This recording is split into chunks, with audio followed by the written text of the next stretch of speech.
Sir నమస్తే అండి, ఏం చేస్తుంటారు? నమస్తే, నా పేరు నరసింహారావు దేవిశెట్టి, నాది బిజినెస్.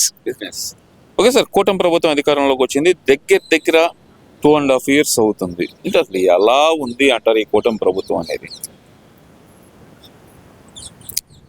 ఇవాళ కూటమి ప్రభుత్వం చేసిన పనులు చెప్తే చూసుకుంటే అసలు మన ఏపీలో మన రాష్ట్రం ఉందా లేదా అని అనుకునే వాళ్ళము.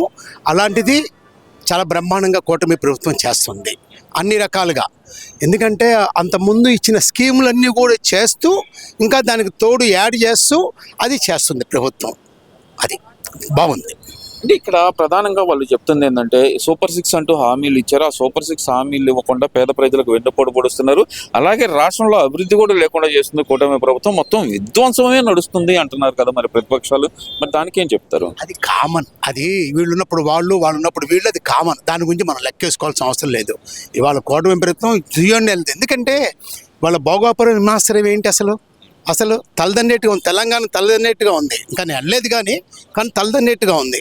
కానీ చాలా బాగుంది, చాలా బ్రహ్మాండం చేస్తారు. ఎందుకంటే మనకు సెంట్రల్ సపోర్ట్ ఉంది.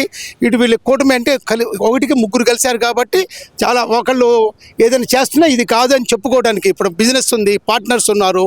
ఎలా చేస్తే పార్ట్నర్ బిజినెస్ ఎలా ఉంటుంది, ఓన్ బిజినెస్ ఎలా ఉంటుంది, సింగిల్ బిజినెస్ ఆయన చేస్తే వేరే వాళ్ళు కలవటం వల్ల, 2-3 కలవటం వల్ల కొంచెం ఫెచ్చింగ్ వెళ్ళడానికి ఆస్కారం. అలానే వాళ్ళ కూటమి ప్రభుత్వం కూడా అందరికీ వాళ్ళ మనసులో ఏముందంటే వాళ్ళకి కానీ వీళ్ళకి కానీ అందరికి కానీ ఈ ఏపీని డెవలప్ చేయాలి. మనం ఎక్కడో ఉన్నాం, అలాంటి ఏపీని డెవలప్ చేయాలని థింకింగ్తో అందరూ ఉన్నారు.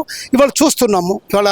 ఇవాళ ఇన్కమ్ వచ్చేదానికన్నా కూడా మన డబ్బు తెస్తున్నారు, అన్ని ఫెసిలిటీస్ చూస్తున్నారు, రోడ్లు వేస్తున్నారు, బ్రిడ్జెస్ కడుతున్నారు, ఫ్లైఓవర్స్ కడుతున్నారు. అటు సెంట్రల్ కానీ అటు స్టేట్ కానీ సెంట్రల్ కానీ అన్ని రకాలుగా చేస్తుంది. ఇంకా కూటమి ప్రభుత్వం దానికి ఏంటి బ్రహ్మాండం చేస్తుంది. కూటమి ప్రభుత్వం వచ్చిన తర్వాత రాష్ట్రంలో అరాచకం పెరిగిపోయింది, అన్యాయం పెరిగిపోయింది, దోపిడీ పెరిగిపోయింది అనేది ప్రధానంగా ప్రతిపక్షాలు చేస్తున్న వ్యాఖ్యలు. మరి దానికి ఏం చేద్దాం సార్? ప్రతిపక్షాలు మాట్లాడితే నేను చెప్పను కానీ అంత ఇదిగా ఏమి లేదు. ఎప్పుడైనా సరే ఏంటంటే ఉన్నది కానీ వాళ్ళు తగ్గింది అనుకుంటున్నాను. నేనైతే కొంచెం తగ్గింది అనుకుంటున్నాను. అది కామన్.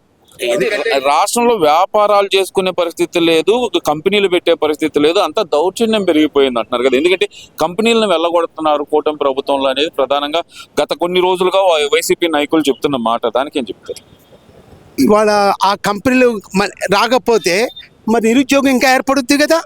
ఆ కంపెనీలు రాబట్టే వాళ్ళ నిరుద్యోగం నిర్వహించాలని ఉద్యోగ అవకాశాలు వస్తున్నాయి కదా. మరి ఉద్యోగ అవకాశాలు లేకపోతే మరి ఆ కంపెనీలు రాకపోతే మన పరిస్థితి ఏంటి ఇంకా? అందుకని ఉద్యోగాలు వస్తున్నాయి. వాళ్ళు కూడా రాబట్టే పెట్టుబడులు పెడుతున్నారు. కానీ పెట్టుబడి పెట్టి చేస్తున్నారు చేయిద్దాము అనేది ఒక థింకింగ్. అసలు ఏపీని నెంబర్ 1 రాష్ట్రంగా తీర్చిదిద్దుతారని చెప్పి నా మనోభావన. దాంట్లో డౌట్ లేదు. ఎందుకంటే చూస్తున్నాం కదా అన్ని రకాలుగా. ఎందుకంటే స్కీములు ఒకటే మాట, స్కీములు పాతయి అవి ఇస్తూ మళ్ళీ ఎడిషనల్గా ఇస్తున్నారు. అందుకని ఎవరిని అన్యాయం చేయట్లేదు. అవసరమైతే మనకున్నది వరల్డ్ బ్యాంక్ ఉంది మనకి సెంట్రల్, అందుకని వస్తున్నాయి. ఇబ్బంది ఏం లేదు దానికి. అది అంటే ఇక్కడ ఇంకో విషయానికి వస్తే కనుక ఈ కూటమి ప్రభుత్వంలో దోచుకో దాచుకో పంచుకో తినుకో అనే నినాదంతో పనిచేస్తుంది అనేది.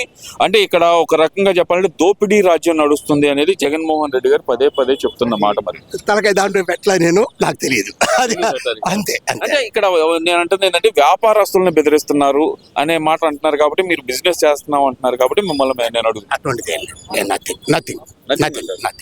మరి ఇక్కడ రాష్ట్రంలో సమస్యలు ఉన్నాయి, వాటి మీద ఆయన పదే అసెంబ్లీ బయట మాట్లాడుతున్నారు. అసెంబ్లీ వేదికగా చేసుకుని జగన్మోహన్ రెడ్డి గారు ఎందుకు మాట్లాడలేకపోతున్నారు అనుకోవాలంటారు? నేను అంత వెళ్ళలేదు ఆ టాపిక్. అసలు వెళ్ళలేదు, నేను వెళ్ళలేదు. కదా అసెంబ్లీకి ఎందుకు రావట్లేదు అంటారు జగన్మోహన్ రెడ్డి? నిన్న మొన్న వచ్చాడుగా, రాలేదు కదా అసలు అసెంబ్లీకి. మరి చూసారా నా నాలెడ్జ్ ఎలా ఉందో? అది చూశారు కదా, అందుకే తెలియదు. అంటే ఎందుకని అంటారు బయట వచ్చేతలకి ఇన్ని ధర్నాలు చేస్తున్నాం, మేము రాస్తారోకోలు చేస్తాం అంటున్నారు కదా. ఎందుకని వాళ్ళు అసెంబ్లీకి రాలేకపోతున్నారు? ఏమండి, అసెంబ్లీకి రాలేదంటే 145 అంతకుముందు వచ్చింది, అన్ని 151 సీట్లు వచ్చినాయి. వాళ్ళు 11 సీట్లు వచ్చినాయి. ఇవాళ మనమే ఉన్నాము. మన పరిస్థితులు ఏంటి? వాళ్ళ అసలు ఏదన్నా హైలో ఉండి లోకి వచ్చినప్పుడు మనం మొహం చూపించగలుగుతామా? అలా అనుకోవాల్సిందే అంతే. ఆయన ఇప్పుడు అంటుంది ఏంటంటే 2029లో అధికారం మాదే, మేము వస్తే కనుక 2.0 పరిపాలన ఉండిద్ది, రప్ప అంటున్నారు కదా. దానికి ఏమంటారు? అసలు ఆశ ఉండాలిగా మనిషికి. అత్యాశ అత్యాశ అనుకుంటారు, ఆశ ఉంటుంది కదా, అది లేకపోతే మనం జీవించలేంగా.